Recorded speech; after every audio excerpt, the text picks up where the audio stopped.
Welcome to the Fab Food Lab in Independence, Kansas, where we're working to contribute to a sustainable regional food system amid the fallout of a global health crisis that disrupted all societal norms, from school and work to socializing and grocery shopping. Join us as we explore the dynamics of food production, preparation, and preservation in the context of community with an objective of self-reliance. We hope you'll benefit from our many tools and offerings, including educational classes, creative collaborations, food-centered events, and unique opportunities to connect with farmers, producers, consumers, and fellow foodies.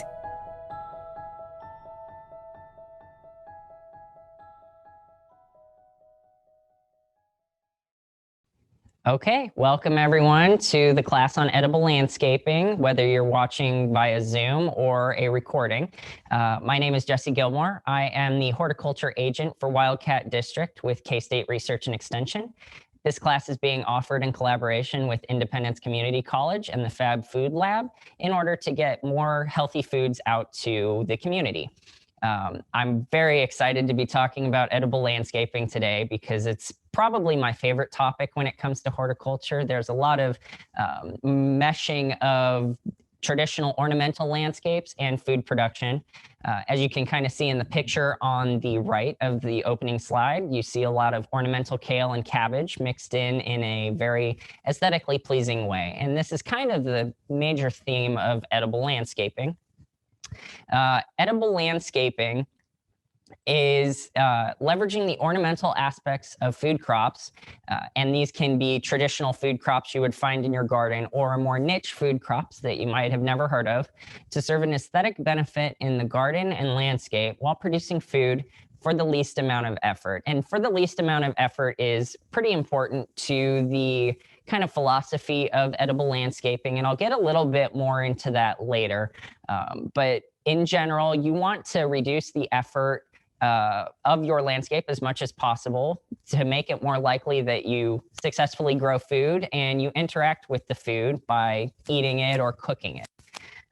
Edible landscaping is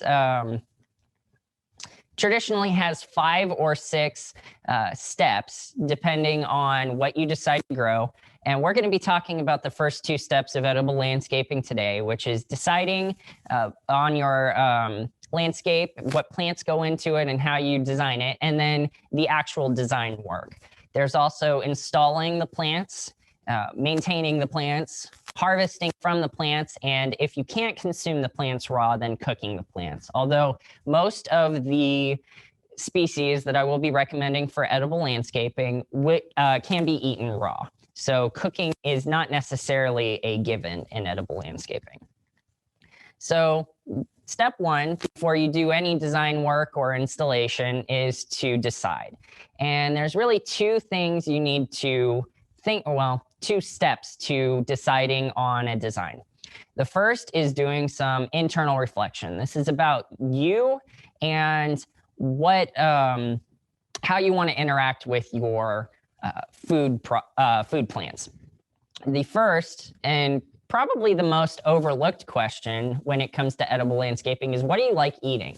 Obviously, you want to grow food that you're actually going to eat, because otherwise edible landscaping is kind of wasted. And sometimes you might not know about a plant, like you might have never heard of black chokeberry, but you are willing to try it because it's a berry plant. What you're willing to try will also factor into what plants you might want to try growing. Budget is always an important consideration when doing a design or a landscape. Usually, edible landscaping can be pretty expensive, although it doesn't have to be, especially if you're looking at a more minimalistic design. And how much time do you want to put into designing, installing, maintaining, harvesting, and cooking? Kind of the 5 to 6 steps. The other part of deciding on design is to do some external reflection. And this is also called site evaluation. You take a look at what's already there in the garden or the landscape. You don't really want to reinvent the wheel. So if you know something is going to be successful in a landscape or in your general region, you want to plant things that you know will succeed. Of course, monoculture is frowned upon in agronomy, and horticulture is the same way. You don't want to overplant something that is overplanted. There needs to be an ecological balance. The other things that you want to consider are the shade of your landscape. Generally, shadier landscapes are going to have more trouble producing food, although it's not impossible. And there will be several species that I will point out that do well in shade. Soil texture is another important issue. Clay, it is very hard for plant roots to penetrate through clay and grow deeper. And it also causes water infiltration issues. So if you have high clay levels in your soil, you're going to want plants that do better in wetter conditions. Same with low spots or spots with poor drainage. Again, wet feet. And lastly, what parts of your landscape are used the most? Some edible landscaping plants, particularly shade trees that produce food, will be rather messy. And so you don't want to put these in locations where it will cause problems for the people interacting with your landscape. Typically, these will be put off to the side or to the back of a property instead of right in the main area you interact with. Here are a couple of good edible landscaping decisions to make before starting any design work or installation. Obviously, again, choose plants from what you know you would eat or what you're willing to try. Start small and scale up. Edible landscaping, more so than most other gardens, is very intimidating to the beginner. People assume that their entire landscape needs to be edible, and it leads to a lot of burnout in people who are trying edible landscaping for the first time. Always start with what you know you can manage, and then if you take to it and feel confident in your ability to continue managing or expanding your landscape, to start adding more edibles at that point. And start with lower maintenance plants first. These are going to be the trees, shrubs, and herbaceous perennials that you don't need to install year after year. They will come back and continue providing food. In herbaceous perennials, the phrase is cut and come again, where they will continue putting out food over and over and over throughout the growing season.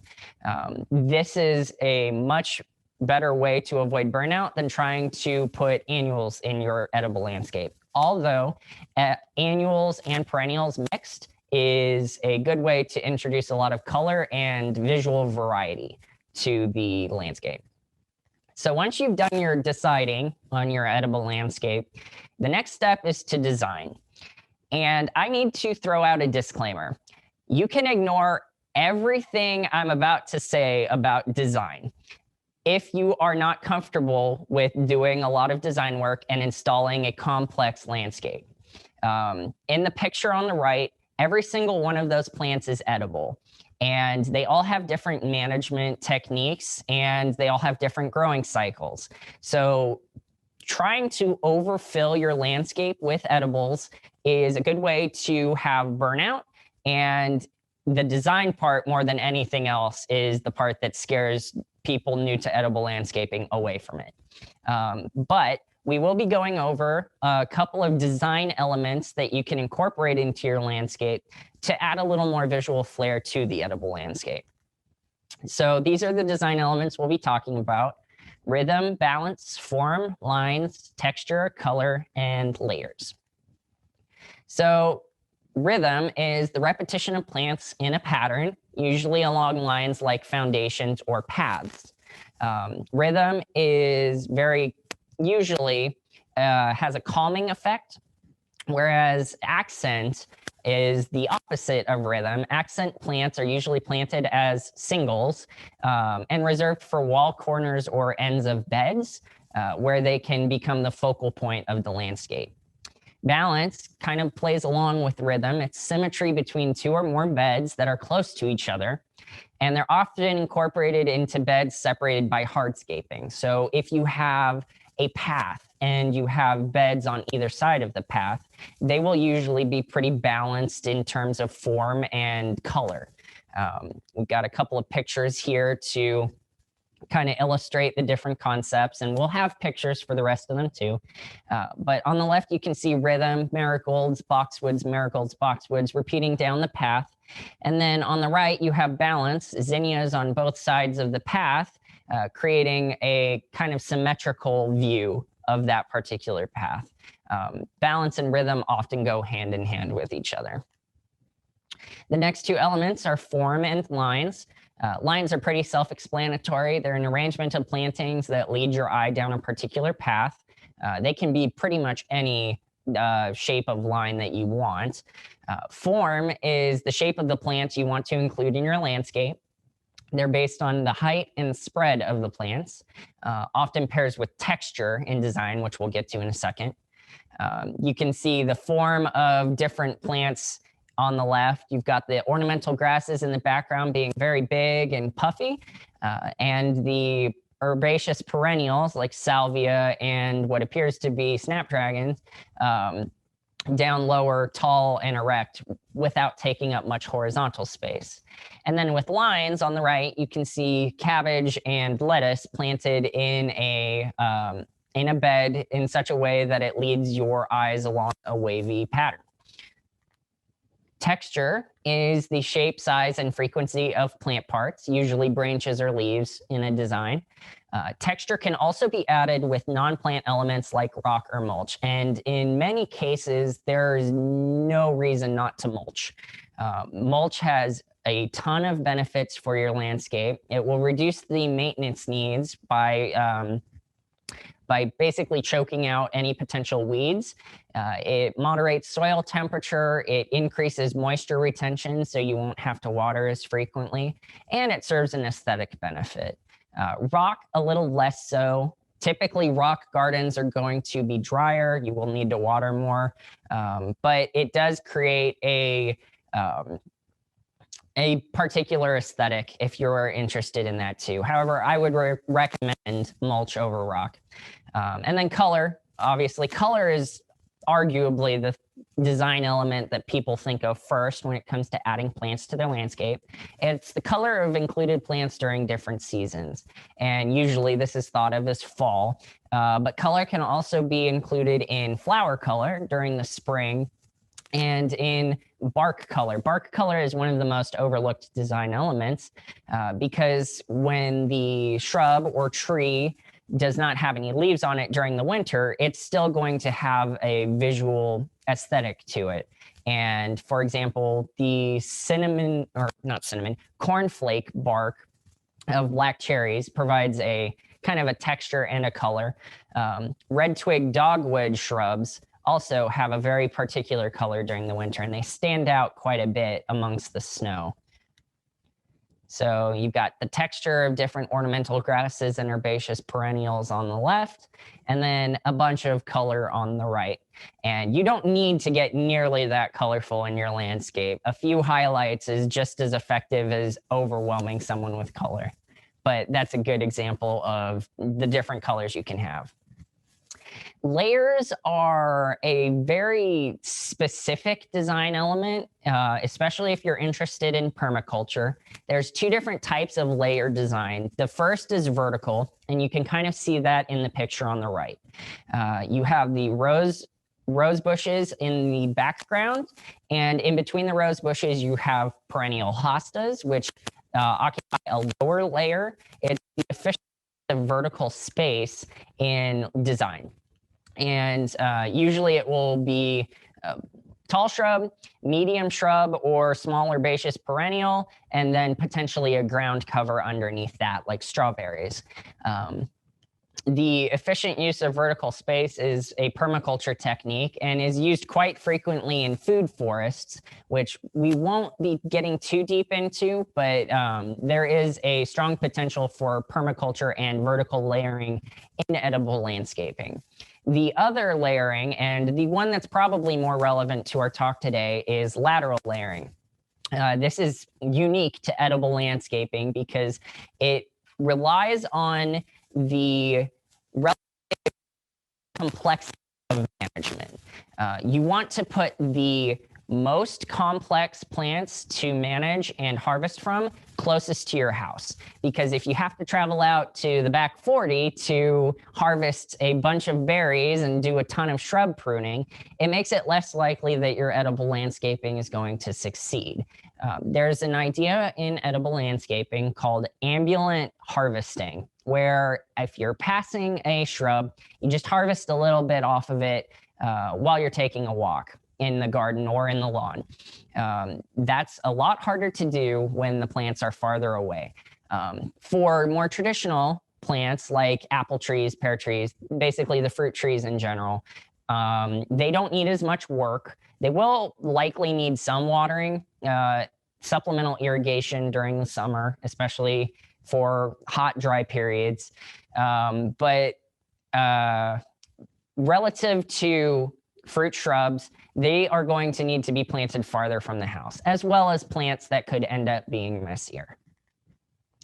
So now that we talked a little bit about the design process and the decision process for edible landscaping, we're going to cover some of the best species for edible landscaping. There are quite a few plants that have edible properties that are rather niche, but will serve very well in an aesthetic environment like an edible landscape.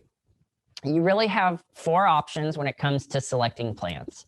There's shade trees, which are going to get very tall and produce quite a lot of food products. There's fruit shrubs or accent trees. These are going to be much smaller and way more manageable to harvest and prune. There's heirloom vegetables, and there's edible flowers. Okay, shade trees. These trees will get at least 50 feet tall and wide. They are very tall. They're so tall that harvesting the crop often requires allowing the food to fall on the ground and then harvest it. The problem with that is that they can be very messy, and you should absolutely consider not planting them over close to houses, basically anywhere people often frequent, especially if, you know, we'll cover mulberries in a second, but you can track some of the fruits and food products around if you place them in locations that people frequent. In most cases, these shade trees will attract wildlife, which does diminish potential harvest, but it also supports local fauna. So it's kind of up to the individual designing whether or not that is a plus or a minus. And you can keep the trees smaller with consistent pruning, but that is a frequent management need if you want to do that. So starting off, any oak species will produce a ton of acorns, and oak tree owners know this and occasionally rue this. Acorns are incredibly bitter without leaching. They require a lot of processing before you can consume them raw. White oak acorns are typically going to be more palatable and require less processing than reds. Acorns support many different wildlife species, and oaks are the quintessential strong tree. They're very well adapted to different climates, and there are many different species that you can select from. So there's a lot of individuality in selecting an oak tree for your landscape. The one other thing that you will need to watch out for is that oak trees produce an abundance of seedlings. So if you need to fight seedlings to maintain a consistent lawn, oak trees might not be the best choice. The second shade tree species we're going to talk about is the black walnut, Juglans nigra. There are multiple walnut species in the Juglans genus, but black walnut is most adapted to our area and has the fewest problems.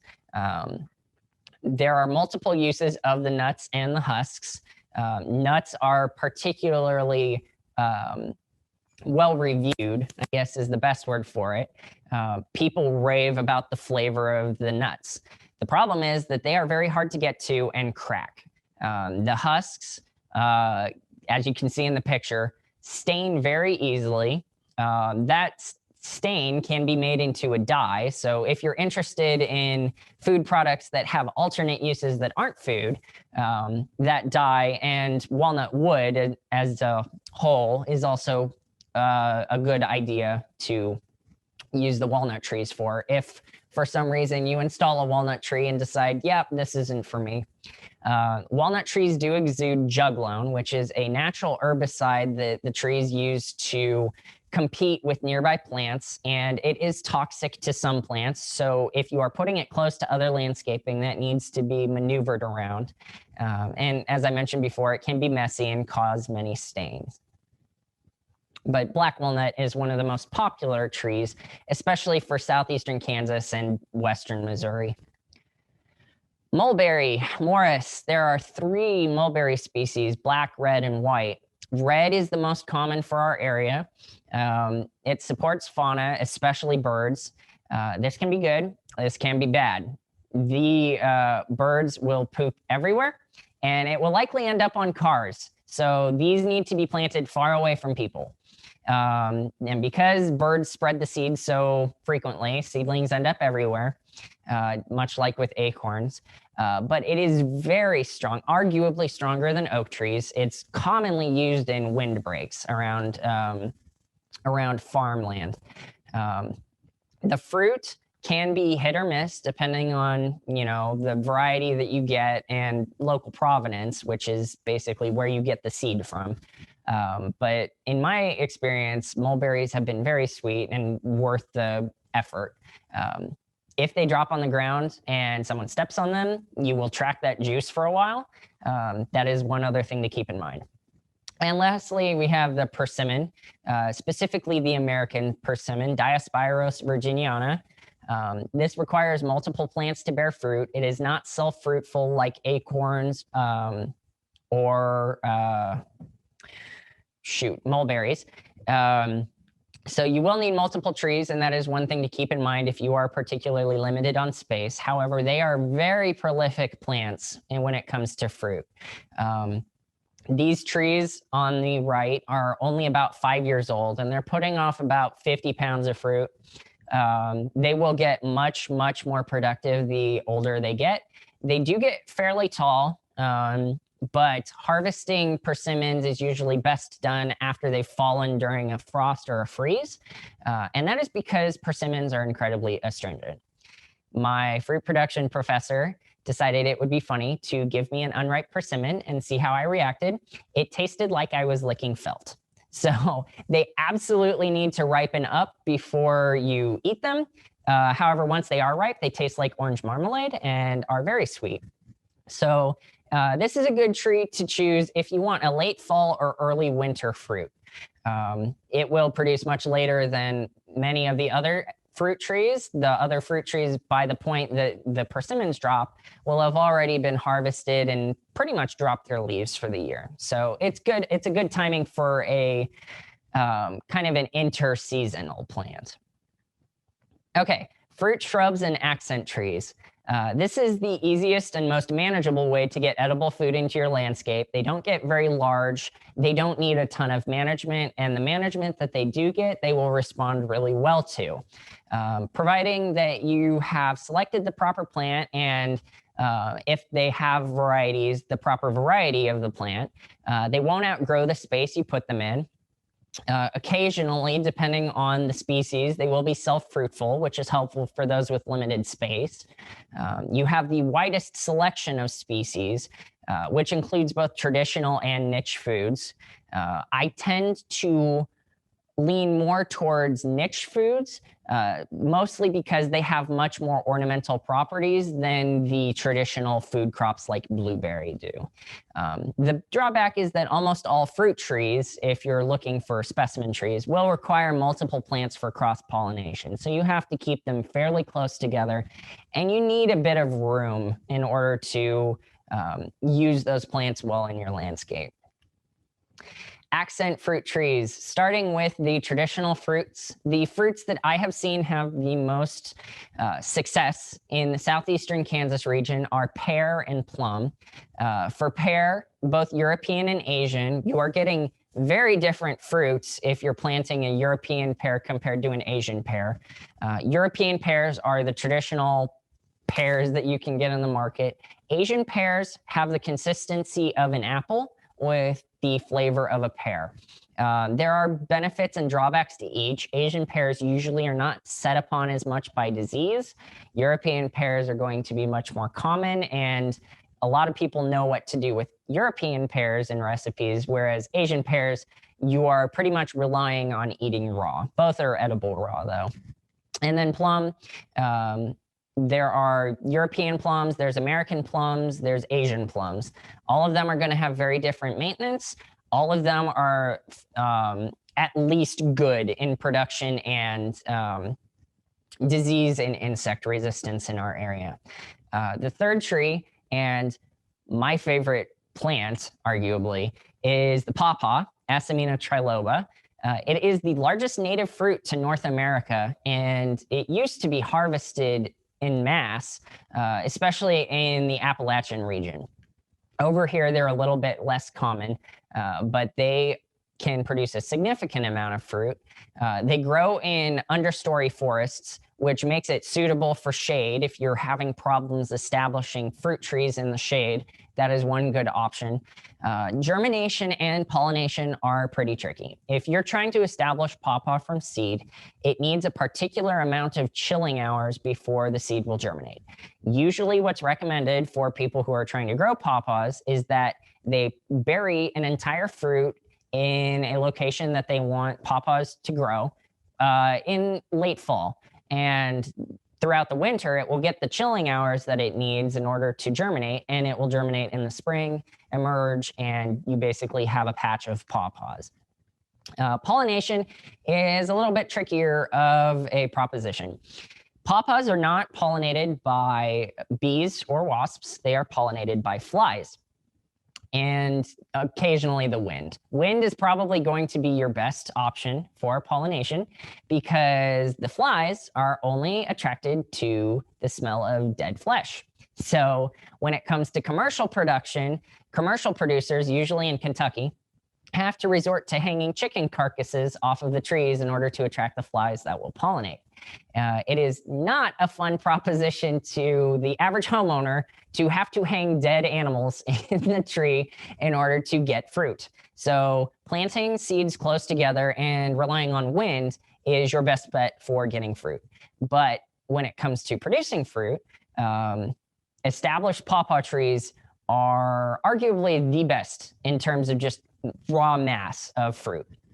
I harvested probably about 250 pounds off of about 10 pawpaw trees a couple of falls ago. And it is another fall fruit. So you will have a fall fruit when most of the traditional fruits will have been harvested already.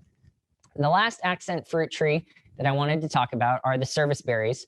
Amelanchier is the genus, and there are quite a few different species. Wildlife love these. You are going to have to fight the birds for fruit. You can use them as a trap crop if you have problems with, for example, woodpeckers or sapsuckers going after some of your more ornamental trees. They will go after the fruit as well. So you can kind of lure them away from being nuisances. Flowering is similar to pears and cherries, small whitish flowers. So you get the visual flair of pears without a lot of the maintenance needs of pears. The drawbacks to our particular region, and not necessarily for every region, is that it needs a more acidic soil. Soil in Kansas has limestone as a parent material, which means that our soil is going to run naturally alkaline. There's a lot of soil chemistry reasons as to why, which I do not have time to get into. But if you have a soil with a pH of neutral, which is 7 or higher, you will need to amend the soil with acidifying elements, urea, peat moss, elemental sulfur, when establishing your service berry tree in order to ensure that it produces at its best. The other issue is that not all species can tolerate zone 6B, which we are in, summer heat. These are a rather northern crop. They are native to kind of the Montana, North Dakota, Saskatchewan area, and that kind of lends to its common name of the Saskatoon. And so they are more acclimated to a milder summer, and you will need to either plant it in the shade or ensure consistent watering throughout its establishment period. However, serviceberries are self-pollinating, so you would only need one. Pears, plums, and pawpaws are all going to need cross-pollination. Oh, I did it again. So fruit shrubs, black chokeberry. I will die on the hill of defending this plant to anyone who says they taste nasty. Black chokeberry tolerates almost any growing condition. It is so maintenance free compared to any other fruit producing plant. As you can see in the picture on the right, it's got some brilliant fall color. Wildlife tend to avoid the berries, and detractors will say that's because they taste nasty. We can't confirm because we can't talk with animals, but for the most part, birds tend to go for mulberries in the area, or serviceberries if they have them. The shrub can easily form hedges, and it's got another winter fruit like persimmons. Now, it will have much of the same astringency as persimmons. They absolutely need to be ripe before you consume them. A frost or a freeze will sweeten them up considerably, and they will lose a bunch of its tartness, which means that it's another winter fruit you can harvest.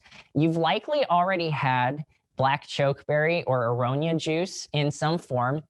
It is one of the most common fillers for commercial fruit juices, particularly added to grape juice. So if you've ever had grape juice from a vending machine, you've had aronia. It is grown commercially as a commercial crop in Central Europe and kind of the upper Midwest area. And the last one is golden currant, Ribes aureum, but it is also sometimes listed as Ribes odoratum. It has a very intense fragrance. It is one of the strongest smelling plants on this list. It has kind of a vanilla scent. It is native to the plains in the lower Midwest, and it is generally self-fertile. This shrub is going to get a little bigger, 8 feet tall by 8 feet wide, can be kept smaller with, moderate pruning. But if you need some kind of privacy hedge, this is also a good choice. Come on. Rosehip roses. I have a love-hate relationship with roses. When they don't produce fruits, I'm kind of low on them.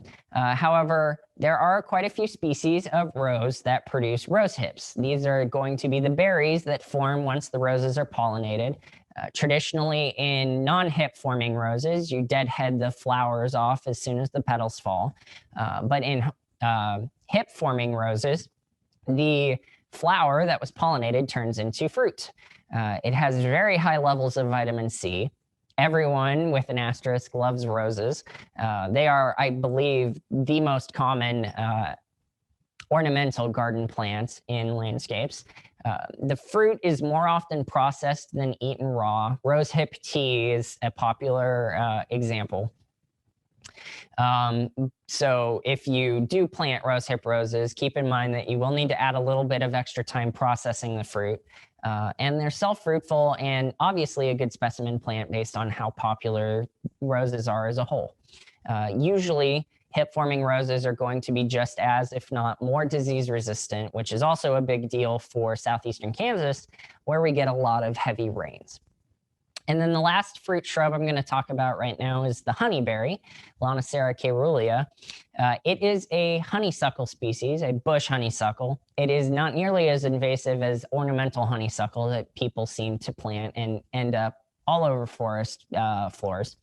It is very cold tolerant. It was discovered in Siberia. So that's how you know it's cold tolerant. Cold tolerant down to 40 below. And it is also frost tolerant when it flowers. So while late frosts, like the one we had a couple days ago, will take out a lot of fruit flowers before they can be pollinated and lead to large losses of crops. The flowers of the honeyberry plant are pretty resistant to frosts, and you will still get a decent crop out of them. It is a very good blueberry alternative in high pH soils. Blueberries are very finicky about the pH that they need.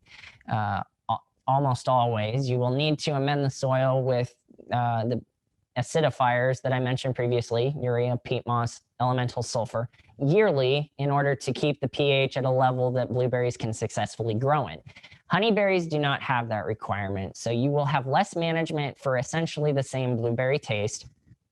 They are slow to start producing and they need cross-pollination, which is kind of a drawback for people who want the instant gratification of food out of their landscape in 1 to 2 years.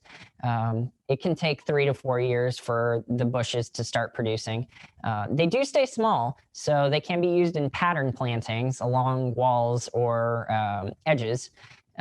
They should only be grown in the shade because of their provenance of Siberia. They are not used to hot summers. So a shade plant and given lots of summer water in order to help keep them from dying of basically overheat. And on the right, you can see rose hips and the honeyberry, which has a kind of a bell-shaped berry, which is also very interesting from an aesthetical standpoint. Heirloom vegetables. So heirloom vegetables are varieties of common garden fruits and vegetables. They bring with them the familiarity of growing techniques and maintenance, potential disease problems. So there's a knowledge foundation to heirloom vegetables that other edible landscaping plants don't really have. They come in many cool colors, shapes, and other aesthetic characteristics, and they make good accent plants. On the right, you can see the dragon's tongue bush bean. Had to pick something purple because I'm a K-State guy. These are the pods of the bean. There are many, many, many different visual characteristics for heirloom plants. I would highly recommend getting an heirloom plant catalog and just flipping through. The pictures are awesome. They are open pollinated, which means they preserve genetic diversity in a particular species. One of the drawbacks is that they are more expensive than traditional garden seeds, but not terribly more expensive, especially if you're only planting 1 or 2 different varieties. They are, however, more prone to disease and pest pressures than hybrid varieties of the same species. So that is definitely something to keep an eye out for as you grow them. You will also, in 95% of the cases, need to replant year after year.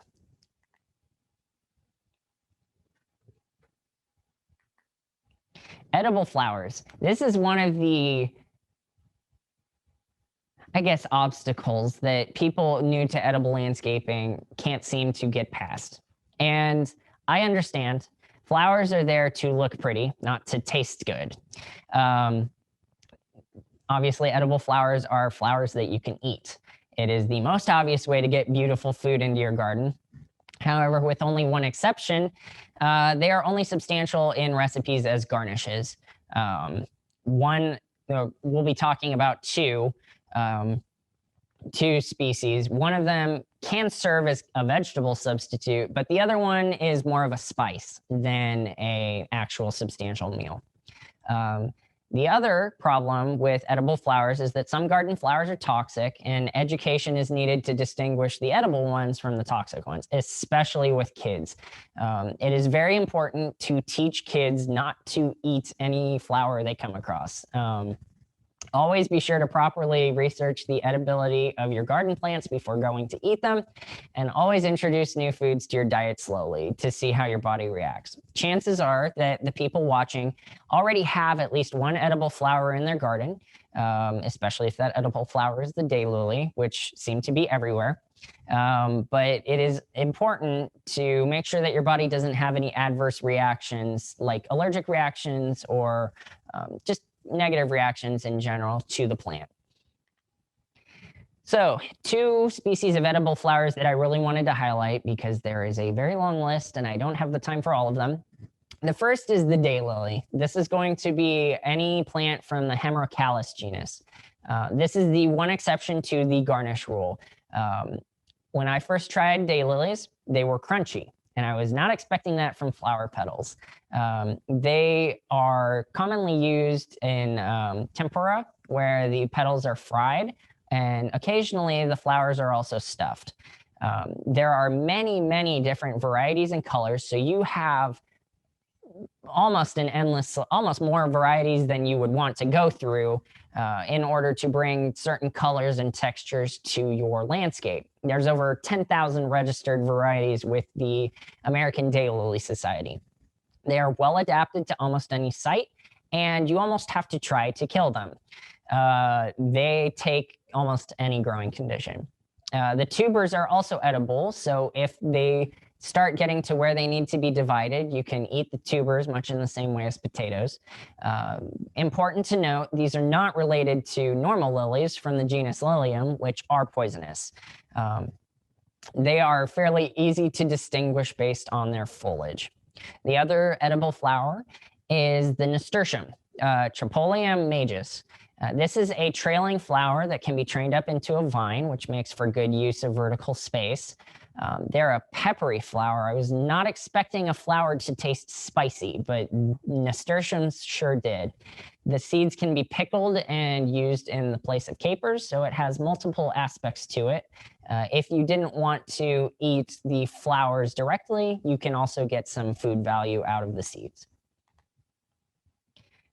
Here are a couple other potential plants that either had some issues, but I thought were still worth mentioning, or I could not confirm do well in our region. The first is the Nanking cherry, Prunus tomentosa. It is actually a bush cherry. You're going to see it up on the right. It does not grow in tree form like traditional cherries do, but the cherries that it produces are fairly similar. I have not seen any in this region, so I could not say if they are well adapted to our region. That would be a question if people are watching from outside of southeastern Kansas for your local extension agent. The second plant is sandhill plum, and unlike Nanking cherry, I know for a fact this grows well down here because I have people telling me that I should come harvest their sandhill plums sometime because they are getting tired of how well they spread. Sandhill plum is on the other potential plants list instead of the fruits list, though, because it doesn't have a ton of ornamental value compared to many of the other plants on this list. It is more of a food producer than an ornamental plant. The third plant is hardy kiwi. This is going to be either Actinidia arguta or Colomicta. These are very cold tolerant kiwis. Traditional kiwis that people buy at the store, the fuzzy kiwis, are a bit too bothered by our cold winters in order to do well here. Hardy kiwi does not have that issue, especially with Actinidia colomicta. It is hardy to zone 2 for cold. So it will not die back. The fruits that it produces are very different from fuzzy kiwis. The fruits are about the size of a grape and are eaten whole without peeling. From what I've been told by people who do grow hardy kiwi, they are much sweeter than traditional fuzzy kiwis. The reason that they are on this list is, as you can see in the bottom right, they are very vigorous. They need constant maintenance in order to make sure that they do not overgrow the arbor or the trellis or the wall that you put them on. They also need cross-pollination, but you can get significant production off of just one male and one female plant. The last plant is the strawberry. This is a good edible ground cover. The problem is that using them in garden beds where you can't protect them from wildlife will lead to a lot of your harvest getting eaten, usually by rabbits. You have to fight wildlife quite frequently with strawberries, so they are more suited to a garden environment where you can protect them. Other potential plants that I did not list, but I should have, are all of the herbs. They are not really grown or consumed to a point where they can justify an ornamental position in your garden. especially if you're doing a repeating pattern planting. They could be useful as accents, especially if you do consume a lot of herbs, but that person is more the exception than the rule in my experience. However, if you do consume a lot of a particular herb, it is worth looking into their ornamental aspects to determine if they belong in an edible landscape. These are the references that I used for this class. The first is a book called Landscaping with Fruit, one of my favorites because it goes into design aspects as well. It is where I developed a lot of the design portion of this presentation. That book is by Lee Reich, R-E-I-C-H. The second is kind of the foundational book for edible landscaping. It's by Rosalind Creasy, who is arguably the most famous edible landscaper. She's written a ton of different books on it. And then the last is the Plants for a Future database, which details every edible plant you could think of. It is important to cross-reference other sources when determining the edibility of a particular plant, but that is a good plant to just go and generate ideas for potential edible landscaping plants. And with that, I will open it up to any questions for people live presently. If you are watching the recording of this class, there will be an evaluation included on the website. Please fill that out. It's a good way to develop topics for future classes and also determine the impacts of this particular class. I didn't see too many raised beds, but I assume probably not for the trees, but I assume a lot of those plants could be done in raised beds and planters. Yes, especially herbaceous perennials and heirloom vegetables. I didn't touch on raised beds quite so much because edible landscaping is more focused on garden, like landscaping beds, like beds that run along a foundation, not necessarily ones that are focused specifically on production. You can, as an edible landscaper, design your landscape in such a way that you could get enough food out of your landscape to sell as kind of excess or giveaway. However, in my experience, that tends to lead to burnout, and I don't want to encourage something that would give a negative impression of edible landscaping. However, if you are interested in doing raised beds, heirloom vegetables and kind of the smaller shrubs and edible flowers are the place to start. If I'm not sure what plants would grow really well in my lawn or at my property, how could I figure out what my soil condition is? Is there a way that I could get soil tested so that I would know which plants would be best suited for my property? Yes. So every extension office is going to have some form of soil testing. It will vary from state to state, but the basic tests are going to give you pH, phosphorus, potassium, and pH, phosphorus, and potassium. There is a test for K-State that adds nitrogen and organic matter to that too. Usually when you're digging up the soil, you will be able to tell a great deal by how compact it is. Clay is the smallest soil particle. It also holds on to nutrients more strongly than other plants or other soil particles, sorry. So when you have clay, there will be more nutrients available in your soil for the plants to take up. But on the flip side, you will have drainage issues and water infiltration issues. So you need to assess the clay content of your soil. Usually there's a method called the ribbon method where you squeeze a lump of soil between your hands, and however long it sticks together as you're squeezing it is kind of the relative content of your soil, and you can find more information about that online.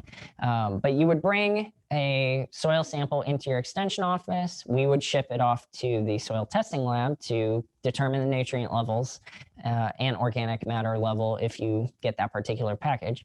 And then we would provide fertilization recommendations. Usually The limiting factors for what you are able to grow will be shade, will be size, and will be what's available. If there's nothing available close to you, you are either going to have to order it from one of the coasts or potentially even abroad. Although usually all of the plants, I'm fairly confident in saying that all of the plants will be available somewhere in the US. So you won't have to look internationally for any of these. Yeah, size is the number one thing determining what plants you can grow. It's always important to look at the mature size of each plant before you put it in a particular spot.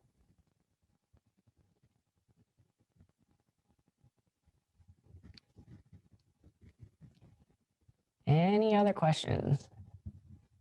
Are there any specialists locally who might be able to help me maybe come to my property and design a combination of different feature edible landscape plants for my property?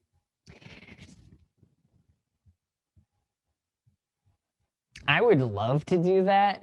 I'm just not sure if I can do that in my current position. As far as specialists go, edible landscaping is still a pretty niche topic. So if you did want to do a design, it would be important to come to a landscaper with plants that you know you would like to install, and then they will put it into a design. Typically, in my experience with landscaping, they will not put edible plants in a garden bed unless you bring it to them as an interest. Almost always, landscapers will opt for ornamental plants. And you can work some in once the design is installed, but it's always better to plan for it from the beginning than try and squeeze it in to an already full landscape.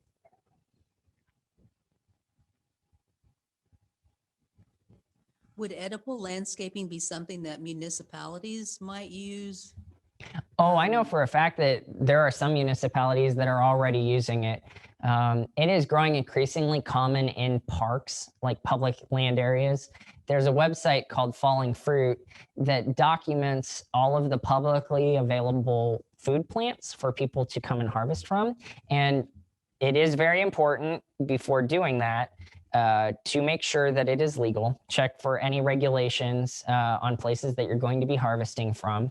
But there are, especially in larger cities, they are making an increased effort to get the green spaces that they do have working double duty in both ornamental and food production aspects.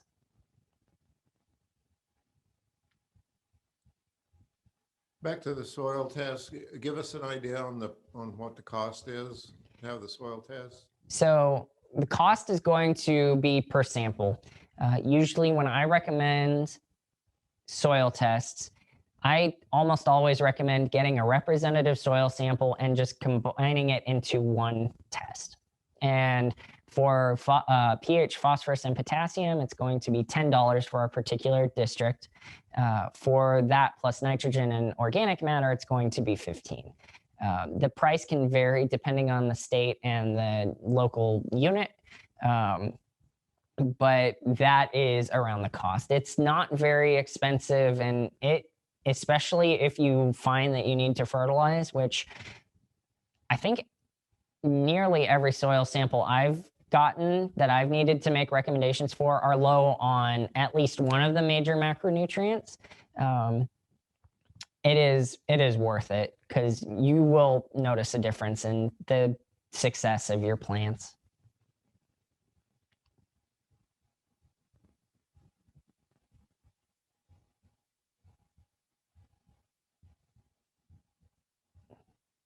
Okay, seeing no other questions, if you are watching the recording, please fill out the evaluation. It will be very helpful.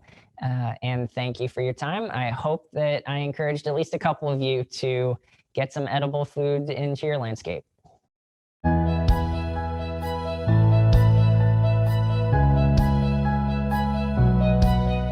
Thank you for joining us today in the Fab Food Lab. We hope your time with us was valuable and perhaps has sprouted your desire to further explore food-related education and opportunities. Good things are growing at the Fab Food Lab. Follow our progress at fablabicc.org.